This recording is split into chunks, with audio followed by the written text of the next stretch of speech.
Welcome, everyone. I'm Dana Peever, decision expert, author, speaker, and podcast host. You're listening to the Wildly Courageous Women podcast. More women than ever are faced with challenging decisions on a regular basis. I am so privileged to sit down with them to discuss exactly what they've gone through and how they've come out the other side, realizing their wildest dreams. I'm sure you'll be able to relate.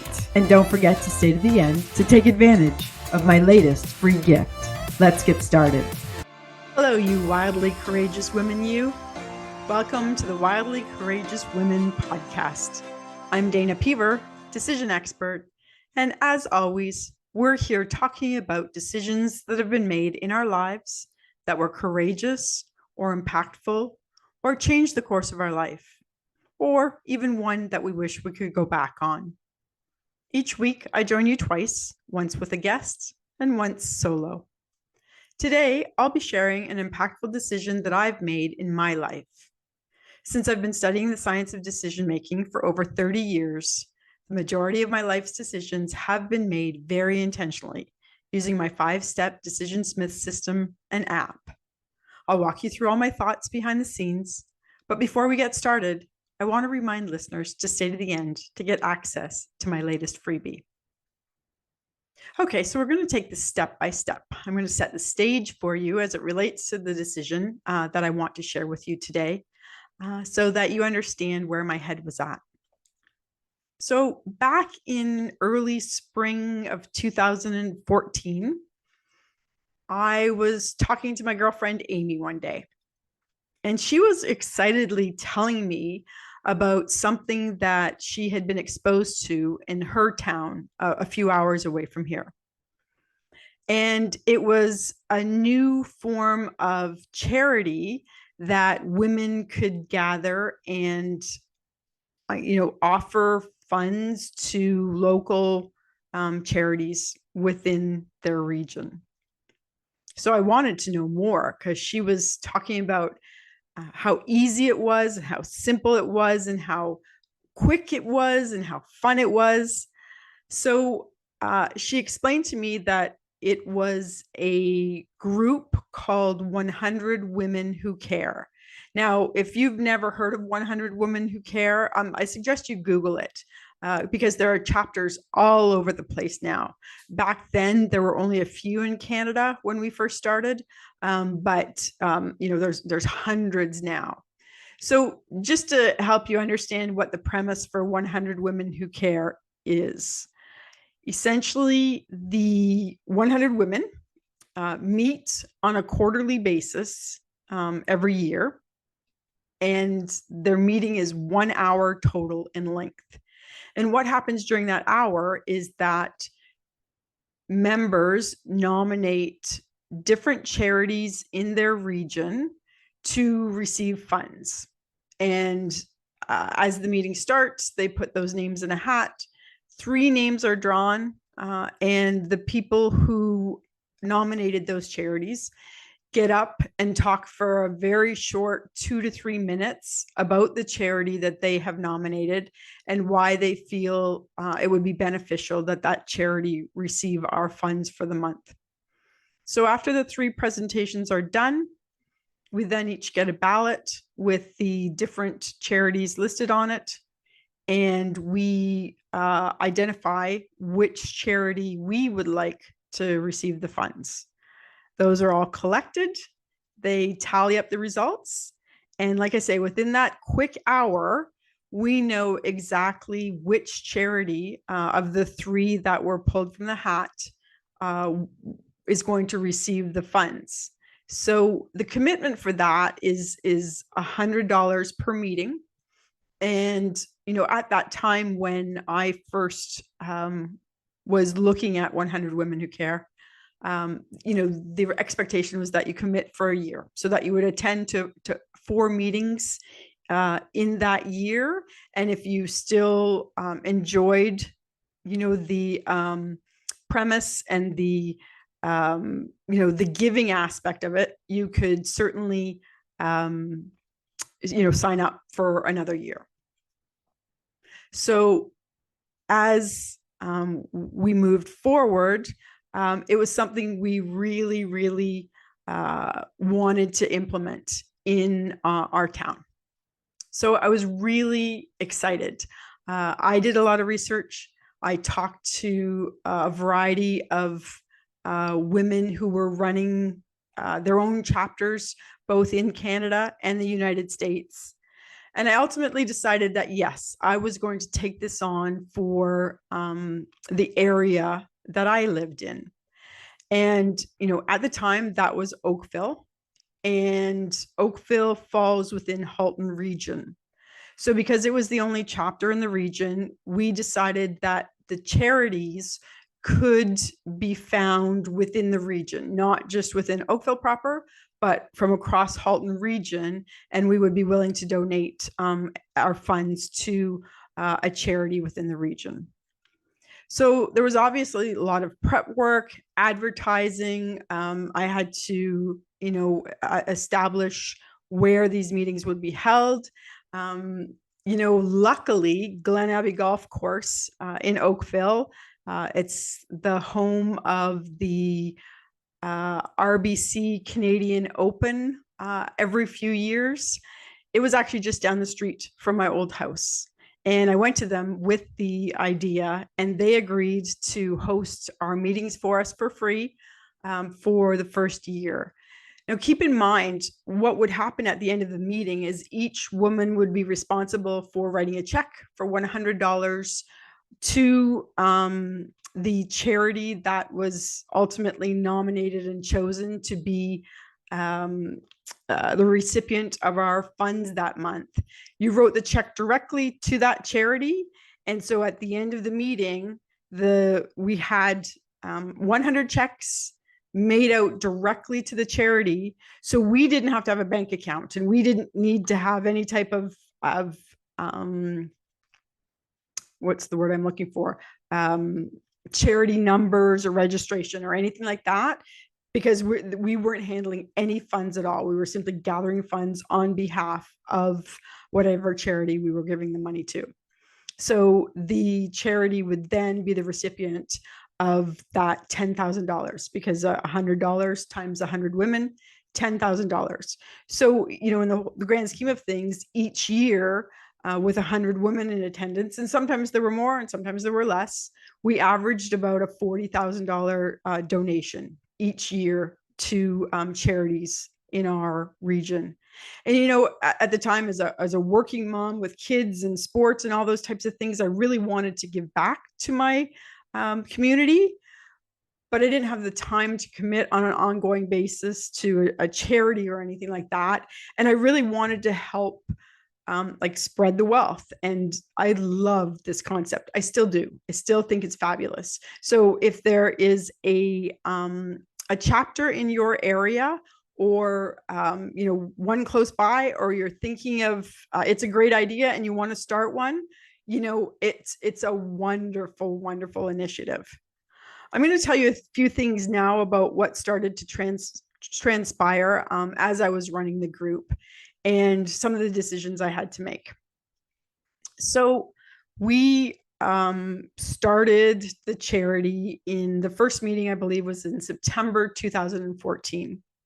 And it just grew from there. And there were, a small group of women who were interested in helping out, because up until then, it had been a solo effort on my part. I had done newspaper interviews, and again, like I said, done all the advertising, all the setup, all the form creation, everything that there was required. There was no centralized really location where, like, a head office or anything like that would give you forms. You just kind of got them from anybody who you talked to, who was running other chapters, and who might have created their own tools. And I remember at the time too, there were other chapters forming, and they asked me to come and speak at their chapters and their inaugural meetings and things like that. It was a really, really feel good time to be involved. At the time, like I said, the 100 Women Who Care chapter that I started was located in Oakville, but we were looking at representing charities right across our region. So, that went on for a few years with me at the helm and with some help from some of the women who had joined the group. But there are a few things that happened that really took the wind out of my sails. So, as I mentioned, when you signed your commitment form, you were signing to attend 4 meetings in the year and committing to $100 each meeting. And at the end of the year, if you'd fulfilled your commitment and didn't want to continue, there was no problem with that. So I remember talking to all my friends about it, and a lot of them came and supported me. And thank you so much for that. I can think of, a bunch of you who came out to support your crazy friend. I had a friend who I had been talking to about it, and ultimately she said, yeah, I'm interested. I said, okay, we'll go ahead and fill out the commitment form. She knew that, it was the 4-time commitment for the year and what the cost was and that kind of thing. So she wasn't able to attend the first meeting, which wasn't a big deal because you can always, send your donation in afterwards. So when I reached out to the people who hadn't been able to attend, but who had committed to, being a member for the year, to let them know which charity had been chosen and that I would be following up to collect their payment, I got radio silence from her. And, at the time she was a really good friend and we talked quite often. So I followed up again, because there were a few people that still needed to pay. So this is, I probably followed up once a week for 3 weeks. It wasn't like I was following up every hour or every day, but I really, was trying to get our donation secured so that I could make arrangements with the charity to go and give them the money. Well, after I didn't hear from her that initial meeting, I decided to just go ahead and make the donation to the charity without her amount. So, not a big deal, but it was just missing $100. And then we came to the next meeting, and I believe it was in November of that year. And, I let her and everyone know when and where the meeting would be. And she wasn't able to attend that one either. And so I followed up again after that meeting to request the $100 that the people who weren't able to attend, had committed to donating to the charity who won that particular time. And I didn't hear from her again. And there was just so much going on and so much paperwork and legwork and things that I needed to do that I just decided that, I would hope that she would be able to come to the next meeting and that, everything would move forward from that. So made the donation for that November charity. All was good, missing the $100, and move forward. I think the next meeting was held in February of 2015. That sounds about right. And again, invited everyone to attend, including my friend, and she again was not able to attend. So again, after that meeting, I followed up with the women who hadn't been able to attend to secure their donation for the month so that we could make the donation to the charity. And what I got back at that point in time is partly what really took the wind out of my sails. My friend, who I'd known for years and who had talked at length with me about the parameters of committing to this, threatened legal action if I bothered her again. And I was completely thrown off course. It was, here I was, all I was trying to do was do a good deed for my community and gather women in an easy and fun way so that we could collectively give a large donation to, mostly grassroots charities within our communities to help them out. And what thanks was I getting for that? A lawsuit for something that a contract that she had committed to and I had not faulted on in any way, shape, or form. So, as you can imagine, every time I went to work on whatever was required for the charity after that, it was tough. My heart wasn't in it. It was a chore. I wasn't enjoying it. It felt like work. And that's not at all how it had originally felt. I was so excited about just being able to be part of this. And if I had to do, some extra legwork behind the scenes to make it all happen, that's I've been doing, I used to plan the bake sales in public school kind of thing. So not a big deal. Around the same time, I was made aware that a Burlington chapter was going to be starting. In Burlington and Oakville, there's a street that divides the towns, but there's no stop in homes or anything. One town just flows right into the next. And Burlington is also within Halton region. And, I was told by the person who was kind of leading things up in Canada that when we started and we were in Oakville, that we would represent Halton region and all the charities within that region. And here we were with another chapter right beside us. So how did we designate now which charities we could support? Would we maintain the fact that we had chosen the entire region and already donated to people outside of Oakville, and then potentially have an overlap with the Burlington chapter? Or would we restrict it simply to the Oakville area and only, have a smaller pool of, community groups to help? And it became really heavy for me. And maybe I didn't need to take that other chapter as a slight against me, but I did. And I think it was because of where my head was already at with regard to, being threatened with a lawsuit.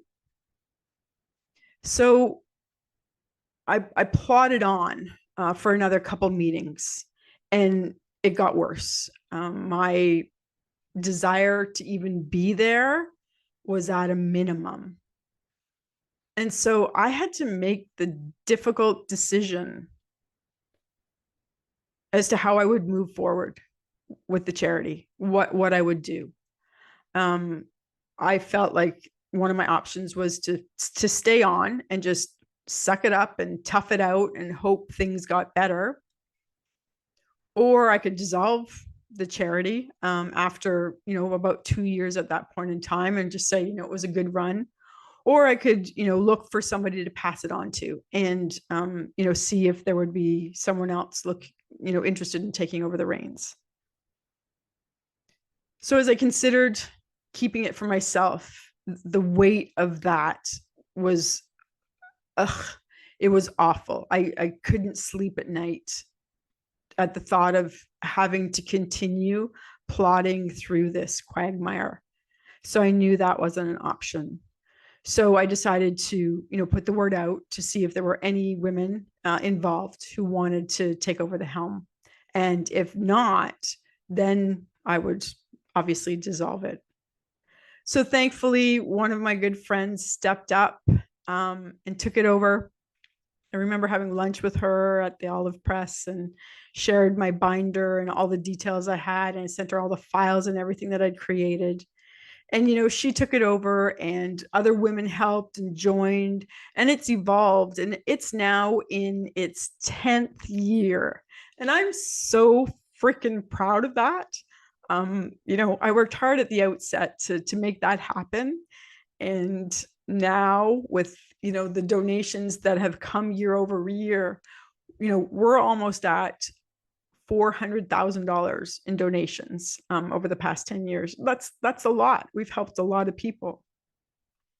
What happened after I handed over the reins is I actually had to excuse myself for a time from the charity because I knew my energy about it was negative. I knew I wasn't in the right headspace to be representing the joy that was being spread through the 100 Women Who Care chapters. So I did. I stepped away and I watched it from afar, and I, watched the donations, and I watched them succeed, and I was so proud of them and so happy for them. And then there came a time when I was ready to go back. So I'm now back as a member. Sometimes I help greet at the door. Sometimes I, do whatever's necessary. But I don't play a leadership role. They have enough leaders and they're doing a fabulous job. And I'm so glad that I was able to come and circle back around to enjoy this again, because it's such a wonderful chapter and such a wonderful giving circle. I love being part of it, and I love the simplicity of it and the good that we do. So as you can tell, that was a really tough decision for me to make. And I am really is disgusted too strong of a word at the behavior of that one friend who soured the whole experience for me. And maybe I shouldn't have given her that much power, but in the vulnerable place that I was trying to build this, on my own, it really hit a chord, and not a good one. So all I can say is that the 100 Women Who Care chapters are fabulous. And if you ever have the opportunity to be involved with one in your area, or you'd like more information about starting a chapter in your area, please reach out. I'm happy to put you in touch with such wonderful women who are doing such great things for their communities. So to all of my listeners out there, thanks for joining me today. If you're ready to realize your wildest dreams, come and join us in the Wildly Courageous Women Facebook group, where we're changing people's lives one brave decision at a time. I'm Dana Peever. Until next time, make great decisions and do life fun. Thank you for tuning in to this episode of Wildly Courageous Women. Keep listening to hear more stories of these incredible women realizing their wildest dreams. If you have a story to tell about a decision that you've made that has impacted your life, I'd love to feature you as a guest. Please get in touch, and don't forget to grab my latest gift by clicking below. I'm Dana Peever. As always, make great decisions and do life fun.